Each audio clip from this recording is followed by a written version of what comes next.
All right, I hope everybody out there is having a good day. I've had a lot of requests from people who want me to talk about the actual business of welding and some customer projects and how things work and the like. So today's subject is customers and dealing with them, because I just had a rather interesting job leave. I made a video about that, which I'll post probably close to the time this one does. And there were some extenuating customer circumstances with that one.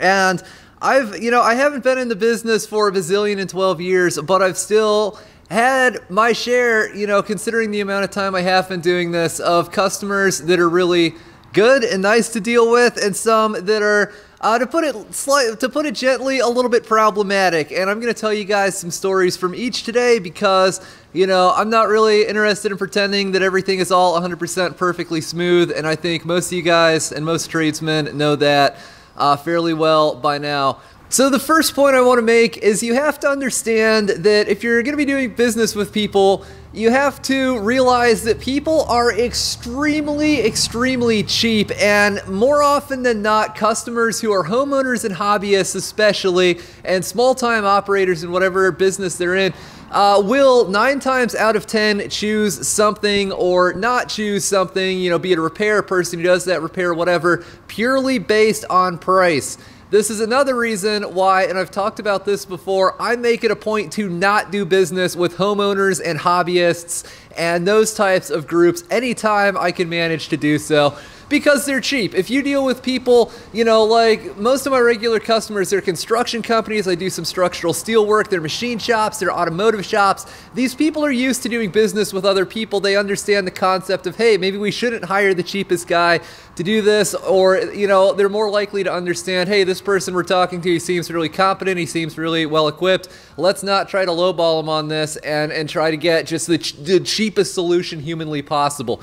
One story I have that sort of talks to this purpose is last spring sometime. Well, all right, and I'll preface this by saying I used to have a sign out in front of my house for welding, and I took it down because I got so tired of people wanting me to do what I would refer to as BS projects. Like, for everybody in the North Texas area, if I was the type to, I could swear to you guys, drove by my house and called me wanting me to weld on a muffler or a catalytic converter for 20 or 30 bucks. And these things always have to be on the weekend. And, these people, they don't think about these things. All they think about is, hey, there's a sign this guy welds. Let's have him do this welding thing, even if it would be cheaper for us to replace this thing or go to a muffler shop or whatever. They don't stop to understand that as a welder, I don't want to spend my weekend, probably like 2 full hours by the time it's all said and done. 2.5 if the people are late showing up, which most people generally are, I've found. They don't understand that I don't want to spend like 2.5 hours of my Saturday opening up my shop using specialized knowledge, thousands of dollars of equipment, and taking time from my weekend to do an absolutely miserable job under their car for like 20 or 30 bucks. I had so many of these things, I ended up taking the sign down. But before the sign was down, one day this guy stops by. He's like, hey man, I think he like hot-shotted cars or something, hauled them from point A to point B, or else maybe he flipped them. I don't know exactly, but it was something along those lines. He's like, hey, yeah, I want a winch put on my trailer. He had like just a standard flat deck utility trailer, slight dovetail off the back.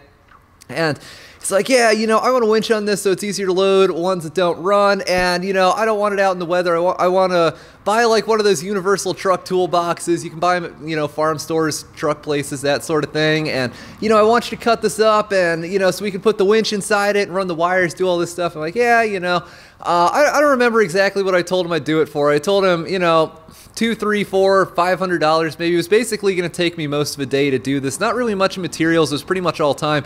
I was going to have to take this toolbox. I was going to have to drill a bunch of holes in that, correspond to the frame rails on his trailer, make some custom brackets, run the, I think they call it the fair lead or something, that the cable runs through. It's going to have to like mount that on the front of this with the winch right behind. It was just a lot of stuff that wasn't hard. It was just very time consuming. So he's like, I tell him this, I'm like, look, I'll do this, but this has to be, around my schedule. This is the kind of thing, it's pretty easy for me to fit in around other projects. And, He's like, oh, okay, this is great, So, you know, I don't know, probably a week or so later, this guy calls me. He's like, hey, or no, he calls me, and I was working on something, so I don't answer my phone because I was working on something, and I call the guy back, I don't know, 10 or 15 or 30 minutes later, whatever it was. He's like, yeah, I want to do this today, but you didn't answer your phone. I found this other shop that'll do it, and they charge less than you. Shoulda. He was really snarky with me. He's like, maybe next time you'll answer your phone. And I wanted to, you know, sort of be a dick to this guy and be like, look, guy, you know, not that it's any of your information. Today, I'm working on a multi-$1,000 project for one of my best customers. I probably couldn't even do this today.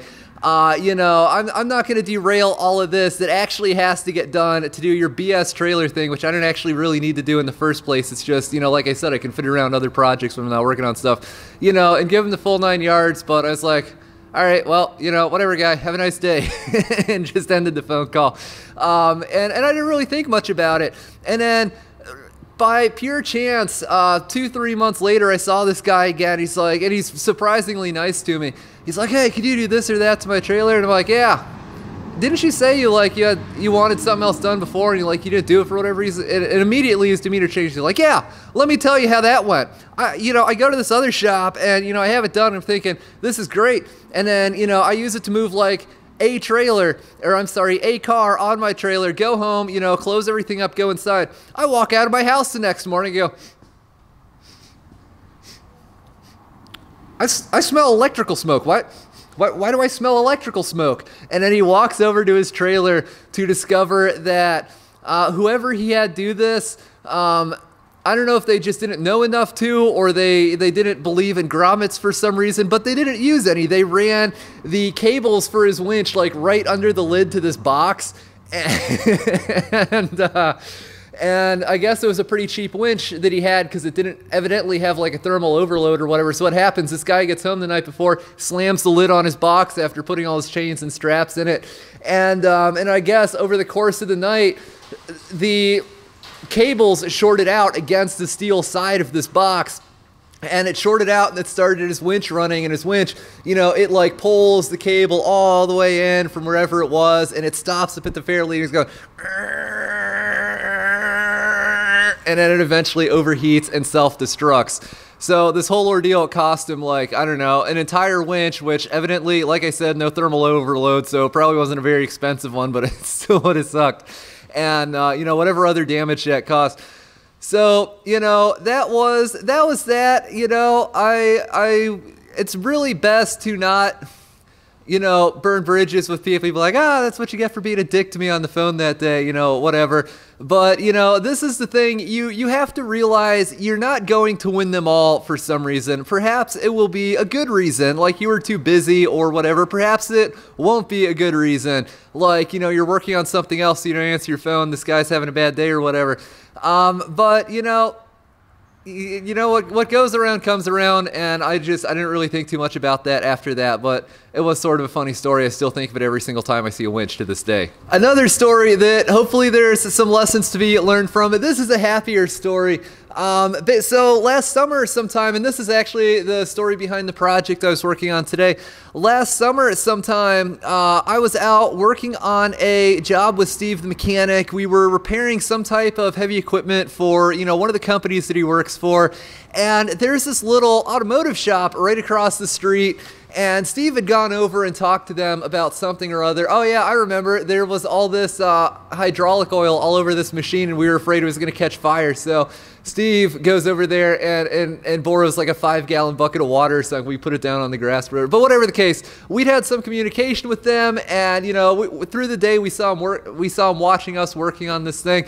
And later, you know, I end up talking to one of the people from the shop, and they're like, "Oh, you do welding? Yeah, that's great." And they wanted me to do, I don't remember exactly what. It was sort of a BS project or something. And this is like an hour and a half from where I live. And they're like, "Oh, you know, maybe you could just come back and do this later." And you know, a lot of people, like I said, they don't really think about what's involved from the tradesman's perspective to get a job like this done. For instance, in this case, it would have been basically a 3-hour round trip. Now, mobile welding is, it's sort of an in-demand thing. It's specialty. There's a lot of money in it. For instance, I charge a service call fee. If it's close, I charge usually 80, 90 bucks. Beyond that, $2 a mile, all the way there, all the way back. And then 98 an hour with a 4-hour minimum. So, you know, needless to say, it's not really worthwhile for me to drive an hour and a half away. Like, I think they wanted me to like brace some tubing or of some sort. I don't know. And then drive back. But, you know, you can't tell people when you deal with them, you can't be like, look, guy, you know, I didn't go through trade school and buy like, you know, buy and acquire and horse trade for like $250,000 worth of equipment to spend, you know, 3 hours of my life driving, 4 hours total, coming out here to braze your BS line, you know, when you can probably just go on Rock Auto and order a new one for like 20 bucks or something. You know, don't bother me with this stupid stuff. You can't really deal with people like this. It's always best. It's not always possible, but it is always best if you make an effort to deal with people the way you would prefer that they deal with you. So what I did with this guy is I was like, look, you know, I'd love to, but, you know, we're not going to have time today, which was true. We were out there until like 8 or 9 or 10 or 11 o'clock at night, something ridiculous. And you know, it's like, look, we're not really going to have time for this today. This isn't really the kind of stuff that I do because, you know, I do heavy equipment repair. Obviously, I do a lot of agricultural stuff. I do work for machine shops, that sort of thing. It's high dollar stuff. This just isn't really the thing for me. But I tell you what, if you're willing to drive out, you know, when you need stuff, I can hook you up. I can take care of you guys. So I gave him my card and then forgot all about it until the other day. A guy calls me, he says he's working on an engine out of a Mercedes. I don't know which one. It was like a V6 gasoline engine. And I guess this was a salvage engine it was taken out of a car that was wrecked from the best we could figure. And for that reason, some of the alternator brackets were broken off. And like, yeah, you know, just bring it out. I'll charge you X number of dollars. I gave him a pretty good rate on it. You know, I can fit it in around some other stuff. Just bring it out. So, you know, it worked out pretty well because it worked out nicely for this person. He didn't even bring it out here with like her 4 kids in her truck to drive out here with this and wait while I welded it and then drive it back. And it worked out well for me because it was easy money that I could fit in around other projects that I have going on. But the point is, you have to understand and anticipate beforehand that people don't understand, you know, how much of a barrier to entry you overcame to end up in the position you are for welding. And, you know, if you've somewhat paid your dues doing stuff that doesn't really pay all that well and is more or less a waste of your time, you're not going to drive 3 hours to go, go braze a line or whatever that was. You know, and a lot of people say, yeah, you will, you know, for $2 a mile all the way back and, you know, whatever else. But, you know, if it's something that isn't at all feasible for someone to pay like a little small mechanic shop, you sort of come across almost as sort of a dick if you quote something that way. It might be better to say, look, you know, this isn't really going to be feasible. Let me know if you can bring out something to my place smaller and I can fit it in around some other stuff I have going on. But the point is anticipate this, because otherwise you'll be completely blindsided the first time someone who, you know, doesn't mean any harm, doesn't even realize what they're asking, wants you to do some total BS job with like all your equipment and all your skills and everything. And the other thing, some of my most universal advice for this type of thing is just don't mess with small petty BS. You know, every single, and I'll tell you, my next story will be from someone, it's another trailer job, come to think of it, that was one of the most unpleasant I think I've ever had. You know, I don't know the reason or the rhyme to it, but most of the time you deal with people that are just plain nasty and they're whiny and they're clingy. You know, they're the type that are bothering you constantly. I'll tell you a story from a buddy of mine. He's got probably about $150,000, $200,000 worth of CNC tables, and for a while he was doing some small like stuff on the side with those, aside from the just massive production runs that he'd run on these machines.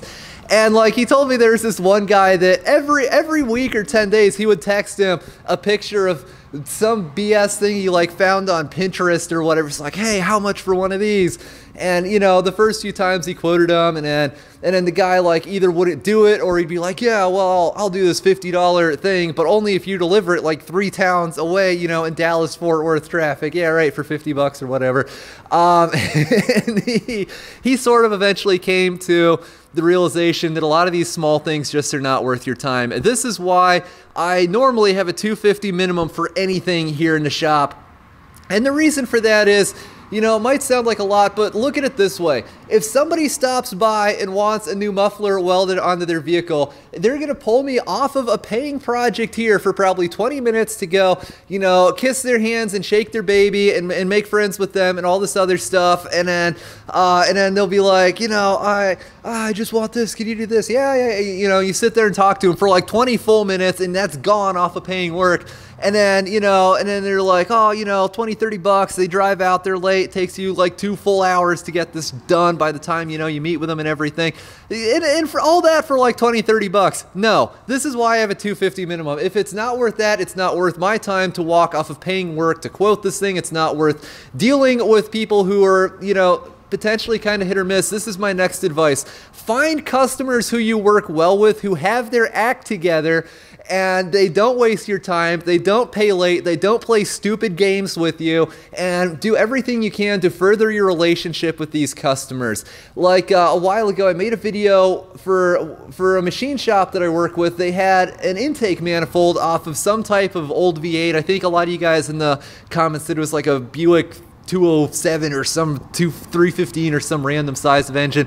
And you know, this guy, I work with this person regularly. I coordinated this entire job, and I believe about 3 text messages between us. Guy just straight up leaves this on my front porch, first thing in the morning, sitting there at my computer, eating breakfast. I see him show up on the security cameras, and just straight up leaves it, gets back in his truck, and away he goes. You know, I weld it, and it is just done. It's easy money, it's here. And it worked because it's so streamlined. But if this is some random person off the street I've never worked with before, 20 minutes to kiss their hands and shake their baby, you know, do all this stuff, and you figure in all the time for this, and then especially if they're gonna blow me off, show up late, that type of thing, then it really becomes not worth your time very quickly. So some of the best advice I could give to summarize: find people you work well with who have their ducks in a row and work primarily with them. The next thing you have to realize is you're not going to be able to please everyone. When somebody comes in, unless it's someone who I know, you know, and therefore I know they're not going to waste my time and be a pain in my rear end, this is the form that I use. Because before I show you guys this, one other thing to point out: it's extremely important to have signs somewhere or something written, like a disclaimer that you make people sign before you load and unload their stuff, that, you know, basically, it's not our problem if it gets jacked up during the loading or unloading process. Case in point, this morning on that Mercedes engine, like, this thing is straight out of the junkyard, I think. And there's like all these hoses and stuff going every which way and falling off it. It made me kind of nervous even moving it with the tractor. So I was like, man, one of these is gonna get like caught under my vise or something, and I bet each of these lines costs more than I'm charging them for the entire job. You know, some people don't like these disclaimers because they say, oh, well, then you can destroy my stuff and it's not your problem. Well, you know, theoretically, yes, but I'm not likely to destroy your stuff intentionally. What's a lot more likely is that, you know, you bring me an engine with lines hanging all over, and there's no one here except this like little pregnant lady you had drive this thing out here to, you know, I'm not gonna have her standing underneath this loader like holding these things out of the way. And another time I sold the cab off of a parts truck, and this guy brought out this like, it was like one of those really junky Tractor Supply trailers, and it was like loaded up past the frame rails on the side. It was just the most random junk, like not things of value, just total junk, at least not things of value to the rest of us.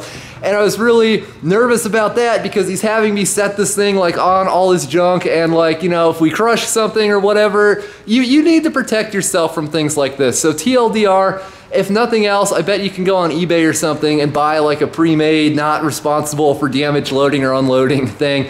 I don't know how much that'll realistically cover your rear end if things actually do go to court, but I don't think most things like that ever do go to court. And if you have this, you can say, look, well, you know, you shouldn't have your lines hanging all over the place or something, for instance. It's not really ideal. It's, you know, the ideal thing is you load and unload everything in an ideal way, but that's not really realistic. And, you know, it's very likely that sooner or later you're gonna end up loading or unloading some sketchy stuff for reasons outside of your control. So that's something else to keep in mind. Anyway, back on track. I think I've redacted all my personal information off of this. But yeah, this is the form that the trailer jack guy actually inspired, and if nothing else, he ended up doing me a favor because this might save my rear end someday on something that's actually, you know, valuable, basically. So this is the top part of it. This is basically just so that everybody knows what's expected of everybody else. Date, method of payment, you put like cash or check or credit card if you accept credit cards. Payment conditions, you know, when picked up, for example, or if you have to buy a bunch of stuff, perhaps you say 50% down as deposit. And then you can use that, so this can either be a written estimate or, you know, basically a receipt. Subtotal sales tax at the Texas rate, which is kind of high, but we also don't have a state income tax, so it all sort of balances out. And basically, these are the terms and conditions below. All work is covered by a lifetime warranty on all welds performed, with the exception being cases of abuse and mistreatment and/or material failures caused by manufacturer's defects outside of our control. Cast iron and aluminum repairs are not covered by this warranty due to their nature, and that's I straight up tell people when they're bringing me cast aluminum or something, look, you know, what you get is what you get. I'll do my best, but I can't make guarantees about this. Limitation of liability arising from all this due to any reason basically or anything blah blah blah is that of the cost of labor to repair to original specifications as performed by us. Now this is also fairly important, and there's a story behind this part too. This comes from a good friend of mine. One time he was doing a job in a city that had a very strict fire code, and I guess it was for one of his construction customers. And they basically said, look, you know, obviously we want a good fire escape, but the city says it needs this, that, and the other thing. It really doesn't, because, you know, if we put this here, it's going to interfere with this part of it or that part of the building, and this has worked perfectly fine. This designed for like 200 years, so this is what we want. So on and so forth, but it's not 100%, you know, in line with what the city wants. So my buddy thought about it for a second. He's like, all right,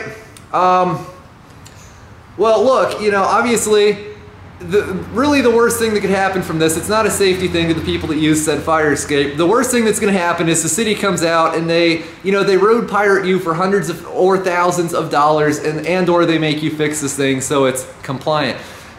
And look, you know, I'm willing to do this, but, you know, surely you understand that I can't, you know, this is your design and everything. You know, if this doesn't work, I can't have this coming back on me.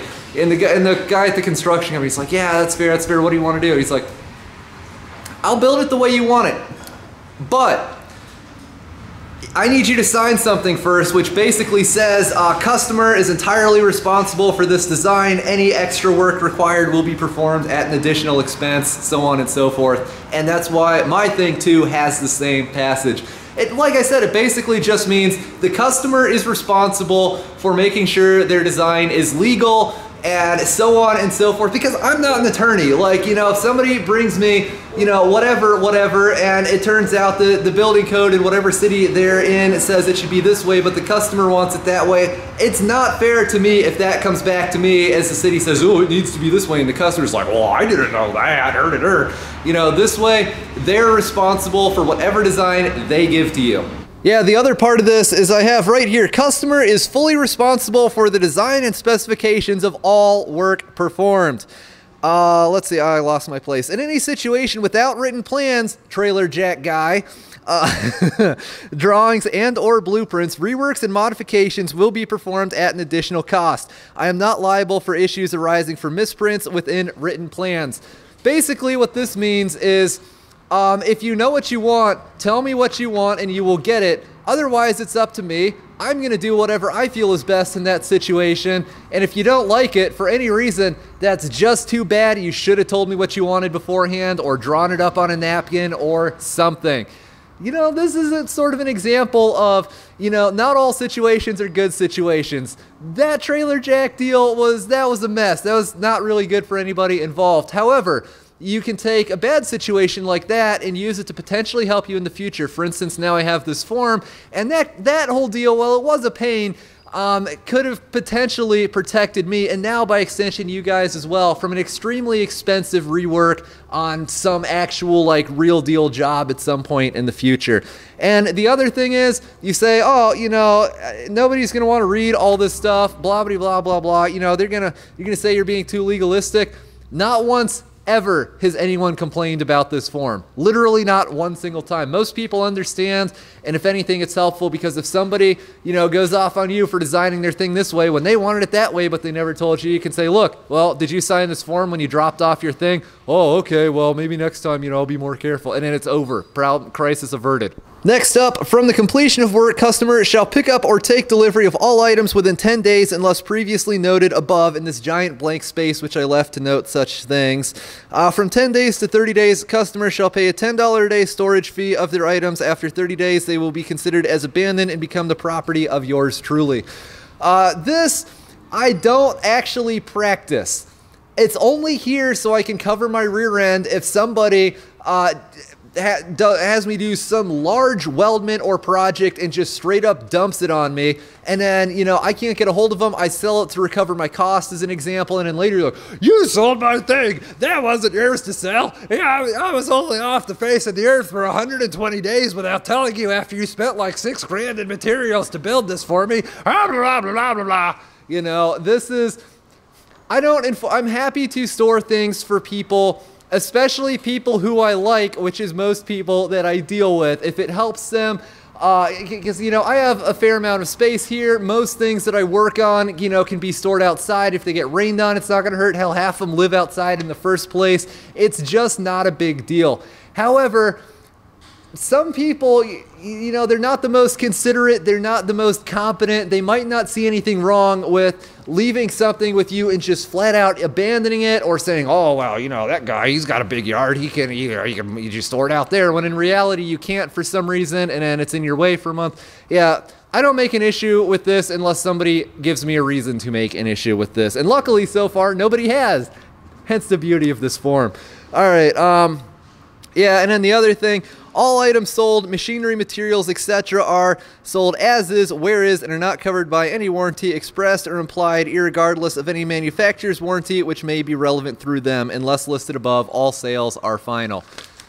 So this is here because I know a guy who actually he owns a company that sells welding equipment, and what he said in his words are, once you sell a guy a welder, you haven't actually sold him the welder. You own that welder forever, in the respect that if this guy, he never takes care of it, you know, he leaves it in his truck and he drives like a maniac so it gets bashed around, you know, he uses it pedal balls to the wall, just flat out all the time, and then the thing dies, you know, 6 years outside of warranty. Oh, can you believe this terrible machine I bought from this person? Oh, their stuff is junk. I can't believe this broke. In that respect, you still own this thing forever. I am not an equipment salesman. I don't normally sell hardly anything, but if I'm selling like drops of material or a used machine, I'm selling the used machine because I don't need it anymore, probably because I have another one, which I realized, you know, this one isn't going to do it, so I bought that one instead.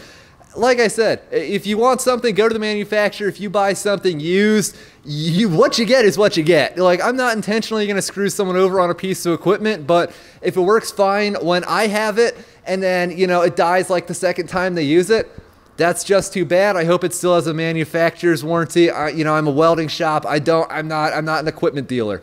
So that one probably wasn't the most required to be discussed in this, but overall, I feel like most people are decent to deal with. I'll put it that way. I've had and I've heard some not so great stories, but don't let this discourage you.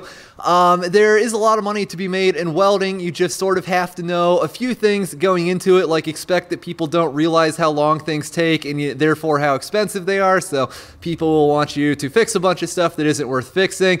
You know, what I always tell people is people will go out and buy like a $600 Tractor Supply trailer and absolutely just annihilate the thing, and then they say, oh, well, you know, this thing, you know, I could buy another one for like $600. So, you know, surely this person who I know that welds, they'll be more than happy to spend, you know, however much time they need to completely replace the sides and the bottom and fix the suspension that I bent and all this other stuff. When in reality, you know, even for half the value of the trailer, that buys like a little over 3 hours of my time and no materials, and it just plain and simple isn't worth it. And then, like I said, this would be sort of a BS job, so a lot of the time, certainly a lot more than with other things, you deal with people like this who want things like this, and then they are always the ones that cause you problems, which is why I don't do this anymore. But yeah, it's, I guess that sort of got a little bit off topic. Make sure, the best advice I could give is do whatever you can to cover your rear end. Like that cast aluminum this morning, that welded beautifully, but I didn't know that was going to happen. So that's why I told the guy, look, what you get is what you get. I'll do my best, but it's cast. There's no warranties, there's no guarantees. And there's a real chance that that thing was just going to be pure contamination, and I would return it in a blackened blob and be like, look, guy, sorry, you know? And that's just, you know, ultimately there's not that much else I could have done about it. I just did the best I could. Luckily, it welded amazingly well, quite frankly, so everybody was happy. But you have to prepare for the worst and hope for the best, as they say. You kind of have to have some ground rules laid out beforehand. And yeah, and definitely it's never bad advice to take a deposit from people as well. Luckily, I normally don't do this because, as mentioned, I work with a fairly small number of people who I've worked with for years at this point. So, you know, I'm not, you know, if they need a $500 job done that takes $100 of materials, I'm not gonna be like, look, guy, give me $50 when you drop this off, or else I'm not messing with it, because I know them, I work with them, and that's a comfy place to be. The other thing, not a bad idea to buy commercial insurance. So I don't really talk about this too much. My company has a $2 million liability policy, and it costs me like $4,200 a year or something. So if you're going to be doing this in any real capacity, yes, it's extremely affordable. And, you know, if that's just an obscene amount of money for you, then make sure you get people to sign a disclaimer or don't go into this. You know, I remember getting started. I certainly couldn't have afforded that. But, you know, it's nice to know that if things happen, especially if things happen that aren't, you know, within my control, they're outside of my control, and I end up getting sued, you know, I can recover the cost of legal fees, and having an attorney be like, look, you know, you shouldn't have done this to the thing after he built it. This wasn't what he built it for. This wasn't what you told him to build it for. This isn't really our problem, that sort of thing, especially if someone gets hurt, because that's the kind of thing that can add up very quickly. And people, man, a lot of them, they're just plain and simple hard on stuff. I remember another buddy of mine who owns a welding shop, he welded an excavator bucket for I think they were road contractors or something. And, you know, he goes out there, like, yeah, this is the bucket, this is the machine we use. So it's this nice little small excavator. And so he welds it for him, and everything's fine. And then, like, a year later, they call him back. It's like, this stupid piece of junk you welded broke. You need to get out here and fix this immediately. And the reason why it broke is because they put it on an excavator like twice the size of what it was made for, and twice the size that he reinforced it for, and then absolutely brutalized the thing, breaking up pavement with it. So, you know, is there really anything the guy could have done about that? Theoretically, but in real world circumstances, probably not. It probably never even crossed his mind that one day they'd buy a bigger machine and keep this bucket and hammer on it. But, you know, they did, and then when they broke it, he's the bad guy. So you got to prepare yourself for these situations also. So thanks for watching. Don't forget to rate, comment, and subscribe.